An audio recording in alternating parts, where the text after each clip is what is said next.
jumping in today with one of my favorite games of all time, Project Zomboid. I got like my new shirt. It's a troll face. I think names are pretty weird. I mean, your average Joe or Josephine could be named something very quote-unquote average, like John Smith or Simon. But I mean, and then there's a couple names that are like Guden, whatever. I'm just saying, it's just I don't know. It's a weird phenomenon that, you know, that people have difference in just name quality. I mean, okay, what defines a good name? Like noticeability, plan of words. I mean, I don't know. I think maybe just the way it flows out of the mouth, right? I would imagine that's a pretty good aspect. Flow out of the mouth ability, or just like uniqueness. I mean, like, cause some people, you know, if you have the name Smith, then you were, you know, working with metal back in the day or whatever you did. I don't know if that's been disproven or something. But I mean, you just have titles, or like Sir John Guben, Lord of the Nine Clares, Slayer of the Nine Beasts of Lockwood. Right. I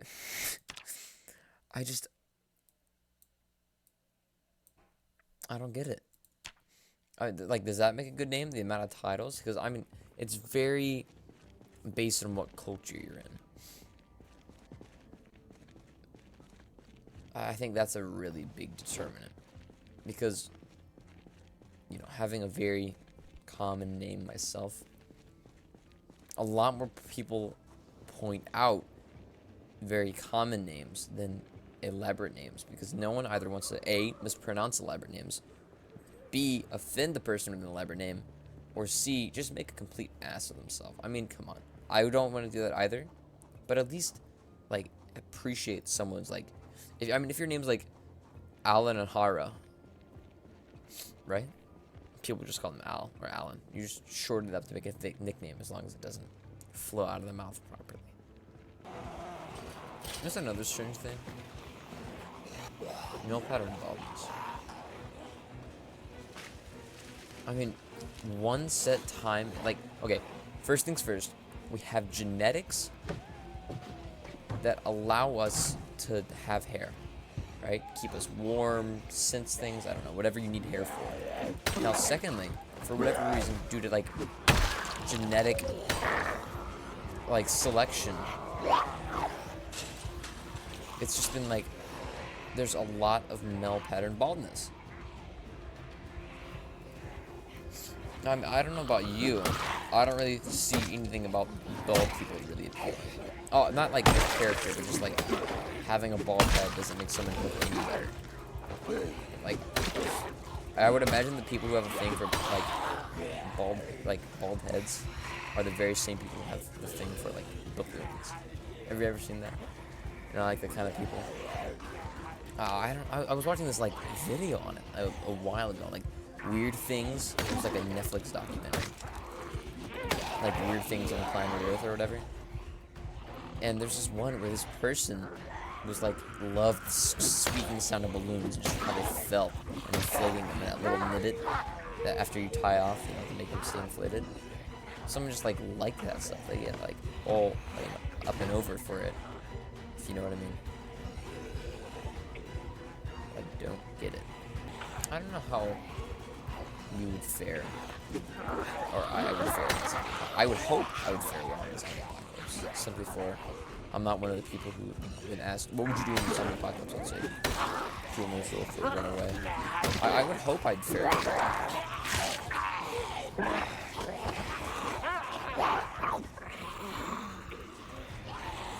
Crap.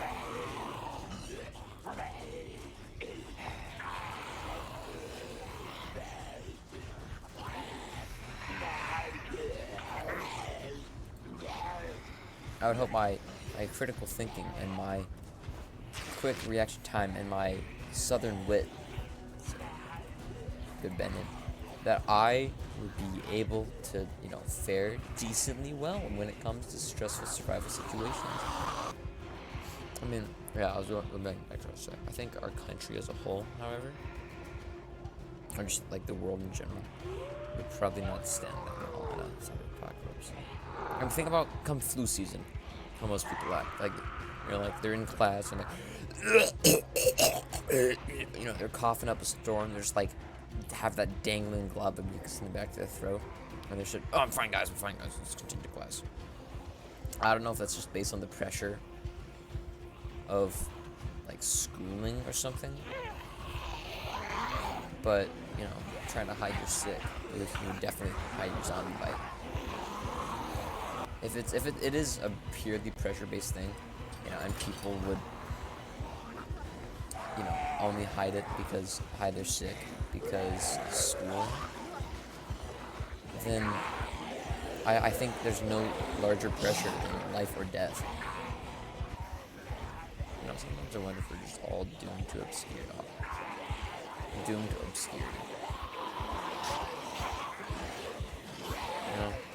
Like, okay, you have a coin, single coin.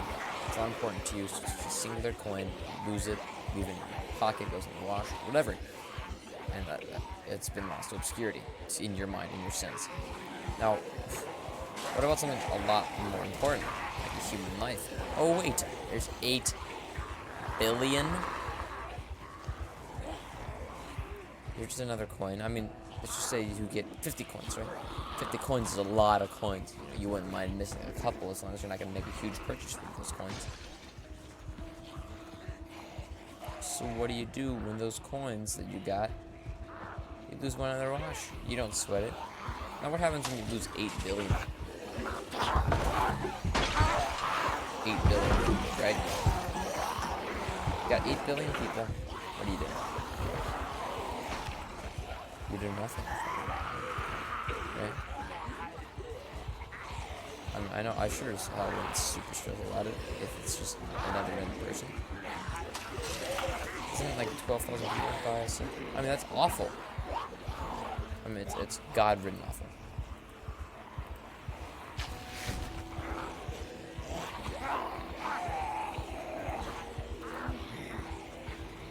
But, that's me, this moment, my life just being tossed into obscurity.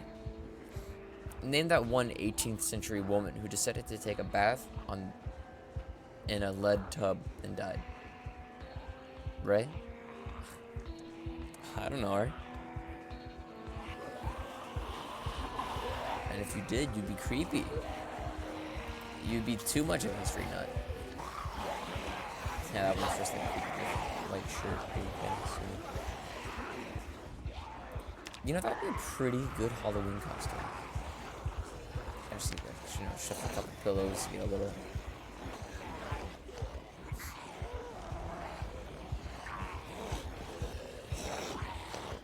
I think inconsistencies are really good. I mean, okay, some things should be consistent, but I believe that inconsistency is fundamental to not only keep things interesting, but also to, like, keep minds active. If someone is...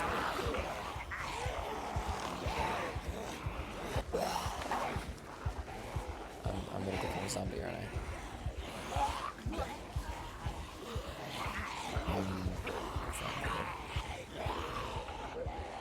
One day when I grow up, I want to be a zombie. You can be a zombie too. Just when I grow up, I'm gonna be a wizard. Wizard. I'm gonna get that huge white beard, long white hair.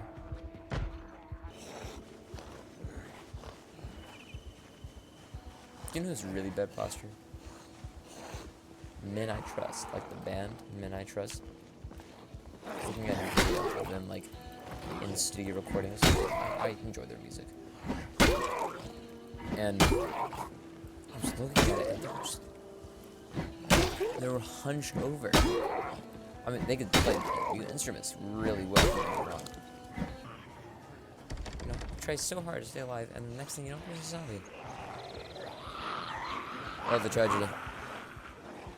I wonder if in a zombie apocalypse, if I'd sleep more or less.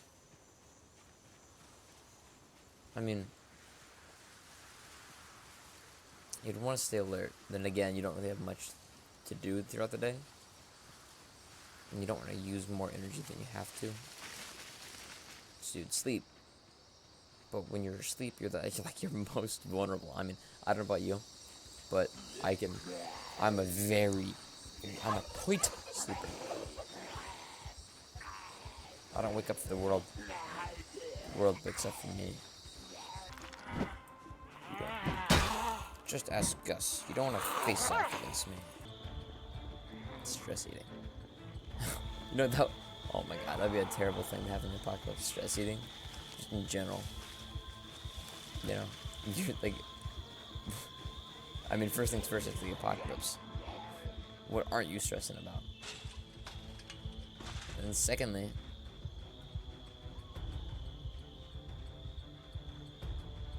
you have to run, like there's limited food, you have to run through your food supply just because you're a little nervous, a little tad weepy. And I got bit. Thank you everyone for showing up, and